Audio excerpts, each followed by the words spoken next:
It began like any normal morning in the quiet town of Brookville. The sun gently lit up the Dawson family's small home as 6-year-old Emily played with her best friend, Rex, a majestic German shepherd with a thick coat and loyal eyes. Emily adored Rex. He wasn't just a pet. He was her shadow protector and constant source of laughter. The family always said Rex had a sixth sense. But on this morning, something was off. Emily didn't rush to play as usual. She was quiet, lethargic, and clutched her stomach, complaining of pain. Her mother, Sarah, assumed it was a mild stomach bug. After all, Emily had danced in the rain the previous day. Maybe she caught a cold. But within a few hours, things took a terrifying turn. Emily began sweating. Her lips turned pale, and then, without warning, she collapsed. In the panic, Sarah called 911. But it wasn't just the humans reacting. Rex, usually calm, became frantic, barking, circling Emily, even pawing at her chest as if urging her to wake up. When paramedics arrived, Rex blocked the doorway, refusing to let them in until Sarah gently pulled him back. No one could have imagined what was happening inside Emily's small body, or the role Rex would soon play in saving her life. This isn't just a story of a medical emergency. It's the beginning of an unbelievable journey where a dog did what even trained doctors never expected, perhaps even couldn't. Emily was rushed to the hospital as Rex watched helplessly from the window, tail tucked and ears down. He cried and whimpered for hours, lying by the door until Sarah returned home briefly to grab clothes and explain what the doctors had found. Her appendix ruptured, Sarah whispered tearfully to her husband, and it released toxins into her blood. They said she was very lucky we called when we did. But there was more. Doctors weren't optimistic. The rupture had likely caused sepsis, a life-threatening infection in the bloodstream. They began immediate treatment with 4 antibiotics and fluids, preparing her for surgery.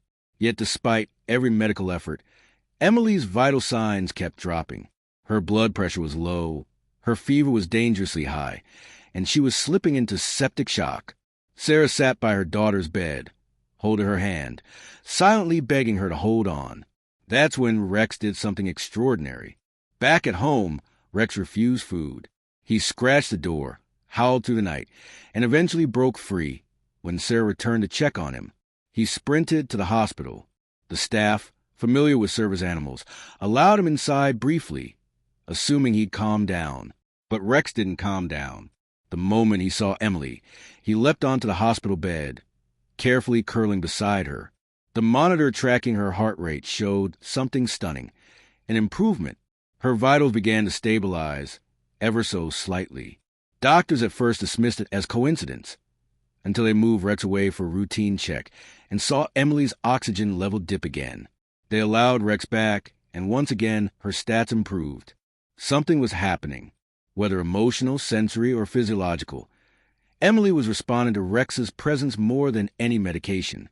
It became clear to the doctors Rex was part of her treatment now. In the ICU, Emily's room transformed into something no one had seen before, part medical space, part sanctuary. Her small body was surrounded by beeping monitors, a ventilator, and a large, faithful German shepherd that refused to leave her side. Nurses noticed it first. Rex wasn't just lying there. He was alert, focused on Emily's face, occasionally licking her hand or nudging her gently with his nose. Each time, Emily's body would show slight signs of engagement, fluttering eyelids, a stronger pulse, a little twitch of her fingers. A young nurse named Carla decided to investigate further. She placed a thermal blanket over Emily and asked Rex to nudge her shoulder softly. When he did, Emily's eyes fluttered for the first time in 2 days. Encouraged, the team began working with Rex as an informal therapy partner. They let him lie near her feet, listen to music, and even stay through rounds. While some staff questioned the decision, the chief pediatrician said, "If this dog can do what medicine hasn't, who are we to stop him?" Then the breakthrough came. On the 4th night, as Sarah sat beside her daughter reading a book aloud, Rex stood suddenly, looked straight in Emily's eyes, and barked, a sharp, singular sound. Emily stirred. Her lips moved faintly. Her hand clenched Sarah's finger. And then she whispered, "Rex." The room exploded with emotion. Nurses cried. Sarah wept. Rex licked Emily's face again and again, as if confirming to her that he'd never left. This wasn't just recovery. It was a turning point. Over the next few days, Emily began a steady recovery. The toxins in her bloodstream started to clear, and her body responded to treatment as if something inside her had awakened. Doctors called it a rare immune response surge, triggered by emotional and neurological stimuli. Translation? They believed Rex's presence had helped her brain fight back. Medical journals were contacted. Local reporters showed up. But Sarah wasn't interested in publicity. Her only concern was her daughter and the dog who'd saved her. Still, the hospital's board insisted on doing a case study. It turned out Emily had a condition known as PANS, pediatric acute onset neuropsychiatric syndrome. Emotional connection and sensory stability played a key role in calming her immune system. In short, Rex had stabilized her body when medications failed. On day 9, Emily stood on her feet again, holding Rex's leash. She took her first steps in front of a line of clapping nurses. Everyone smiled, but Rex didn't react with excitement. He remained steady, alert, focused, as if he had known all along that this moment would come. Back at home, Emily's return felt like a celebration. Neighbors hummed balloons. The mayor sent flowers. But Emily only wanted to nap beside Rex on the couch. And that night, for the first time in weeks, everyone in the Dawson house slept peacefully. Today, Emily is healthy and full of life. She's back at school, and Rex is still her shadow, now a local hero. Their story was featured on national television, and the hospital created a program that integrates animal-assisted care into pediatric trauma cases. But the story is more than headlines. It's a lesson that love, instinct, and loyalty are powerful forces.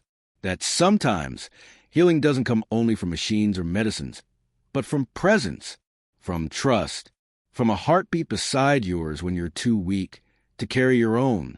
Doctors still use Emily's case to teach young medical students about the role of emotional factors in critical care. Her room has been turned into a comfort suite at the hospital, designed to include a space for animals during child therapy sessions. As for Rex, he continues to watch over Emily. During thunderstorms, sickness, or even when she's simply having a bad day, he's there. Not because he's trained to be, but because he chooses to be. And perhaps that's the part that doctors will never be able to explain.